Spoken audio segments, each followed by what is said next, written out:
A ver si mis consultas y mis fuentes, lo que yo leí, encaja un poco con tu versión o lo que vos lo podés completar porque sos un estudioso del tema. Noé, el arca de Noé termina en el monte Ararat, eso está en la Biblia. Noé tiene descendientes, hay uno que nunca me acuerdo cómo se llama, pues los armenios en armenio se denominan distintos, y este descendiente de Noé a su vez tiene un nieto que se llama Armen, y el resto de los mortales le decimos armenios, pero los armenios a sí mismos te dicen Haik. Los armenios en la construcción mitológica, todos los pueblos cuando relatan sus orígenes, obviamente tienen los mitos fundacionales. En la mitología armenia es Haik, digamos la referencia de ahí que a su país se le llama Hayastan. Los armenios a sí mismos hablan de Hayastan, ¿no? Hayastan, la terminación Stan, tengo entendido que es una palabra persa que significa provincia o paisaje, sería Hayastan seguramente fue una satrapía persa. Decime si estoy equivocado. No, seguramente que viene de ahí. Yo tengo esta información obviamente, y es el país de Haik, o la región de Haik, la provincia de Haik, ¿no? Eso es en la construcción mitológica, digamos, ¿no? Porque, insisto, todas las narrativas nacionales buscan sus orígenes. Raúl recién decía respecto a los incas, bueno, ellos tienen la mitología de que dos hijos de Viracocha, digamos, dos hijos del sol mandados por Viracocha, bajaron al Cusco, digamos, son relatos míticos para dar origen o entender el origen de los incas, que se definían a sí mismos como los pueblos del sol. Están en los relatos míticos en una etapa del conocimiento, en la historia de la humanidad, obviamente, en donde el mito formaba parte digamos, de la interpretación de las cosmovisiones de esos pueblos. Hoy en día uno lo toma en relación a la construcción de esta idea de nación, pero obviamente que en términos científicos no revisten mayor análisis, digamos, ¿no? Uno tendría que pensar y reconstruir la historia con otros criterios.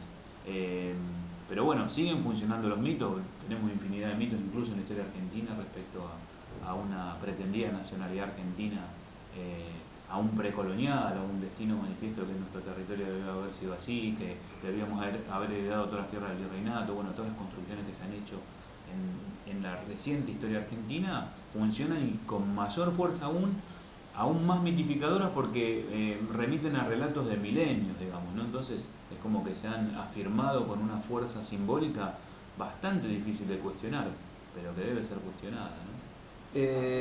Otra pregunta sobre el origen de los armenios. Yo tengo entendido que la Biblia se empezó a escribir como libro hacia los 500, cuando creo que un poquito antes del 7, del siglo 7. Sí, entre el siglo 7 y 5. Cuando estaban los judíos en Babilonia. Babilonia. Sí. Decime si es muy equivocado mi afirmación o no. Siglo 7 antes de Cristo establecemos. Sí, entre el siglo 7 y el siglo V.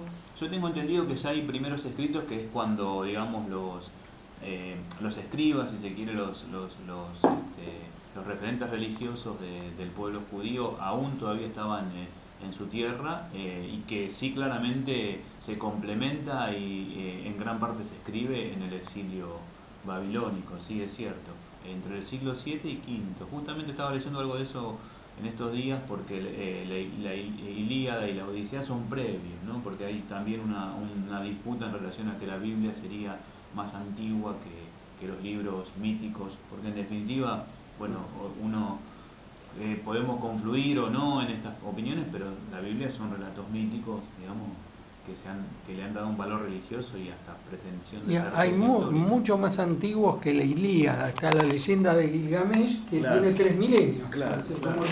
como relato mítico. Claro. Yo voy a hacer una moción de orden, compañeros, como se decía antiguamente en las asambleas, que no nos contentemos con una especie de seminario de historia antigua y avancemos un poquito para llegar ya al siglo XX, que es la etapa, digamos, más picante, como sería en el fútbol, de la historia armenia. Una pregunta previa que pasemos a esa situación. El cristianismo que se impone en Armenia, creo que se llama mequitarista, ¿verdad? No, hay una orden cristiana, la orden del Padre Mejitar, que surge en Venecia, y ahí están los armenios, digamos, mejitaristas, pero esos son católicos, no abandonaron nunca digamos, la fe religiosa católica. La Armenia es una de las iglesias ortodoxas de Oriente, que tiene su propia autoridad religiosa, su propia... O sea que es una iglesia de rito griego, no latino. Digamos, si es ortodoxa, es de rito griego. Iglesia, es una iglesia nacional. Iglesia Sí, Apostólica Armenia. Exacto, y es nacional, no remite tampoco al patriarcado griego, ni mucho menos, digamos, es un símil a la griega, a la rusa, son iglesias cristianas ortodoxas, es cierto porque formaron parte del Imperio Bizantino, pero hoy en día podemos hablar de una iglesia nacional, digamos, la enorme mayoría de los armenios son cristianos ortodoxos armenios, son apostólicos Apostólicos armenios. Exacto, y tienen su propia autoridad religiosa que justamente el año pasado, cuando se cumplió el centenario, digamos, del 24 de abril, la fecha simbólica de inicio del genocidio, estuvo visitando su santidad Armenia en Roma, visitando al Papa Francisco, ¿no? En calidad de pares, no hay una subordinación ni de la iglesia armenia, ni de la rusa, ni la griega, la ucraniana, ni ninguna de ellas, son iglesias nacionales con rito, con liturgia propia, ¿no?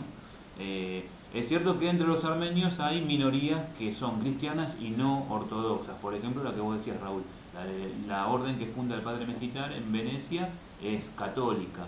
¿Y quién más está? ¿Qué otros grupos? Hay pequeños grupos evangélicos, hay pequeños grupos protestantes, hay pequeñísimos grupos que son testigos de Jehová. Y eso tiene que ver con la penetración occidental ya sobre fines del siglo XIX en el Imperio Otomano, que tuvo, entre otras estrategias, la penetración a través de los misioneros, ¿no? La pretensión de erigirse en protectores de las minorías religiosas y mandaban sus misiones, entonces Inglaterra mandaba sus misiones y logró que pequeños grupos, porque son pequeños, digamos, integrantes del pueblo armenio se hayan hecho protestantes, o también mandaron grupos evangélicos, misioneros de distintas digamos, de distintas liturgias, de distintas ramas del cristianismo, y hay algunos pequeños grupos al respecto. La Iglesia Católica Armenia es previa, es lo que decía Raúl, pero no se crea en territorio, digamos, del Imperio Otomano, sino que se crea en la península itálica.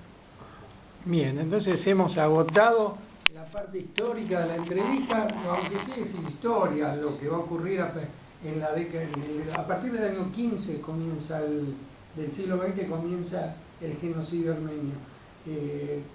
Cerremos brevemente la parte de historia antigua. A partir del siglo XVI, en la región que queda bajo el dominio del Imperio Otomano, ¿y por qué razón te parece que ya no el Imperio Otomano, o sí, en el 15 era el Imperio Otomano todavía? Sí, digamos, en realidad las matanzas que van a devenir en el genocidio, hay como lo que se llama la acumulación genocida, como pasó aquí en Argentina. Digamos, uno decía, bueno, la dictadura comete el genocidio, pero hay antecedentes que uno los puede remontar, si quiere, digamos, a la revolución fusiladora, al bombardeo de Plaza de Mayo y aún atrás. Hasta Dorrego. Por supuesto, uno podría decir, bueno, hay un proceso de acumulación genocida que culmina el paroxismo en la dictadura, pero inclusive en la corta duración uno puede decir, bueno, la AAA, digamos, todos los crímenes del operativo Independencia son previos, digamos, en términos... y lo mismo pasa con el caso armenio.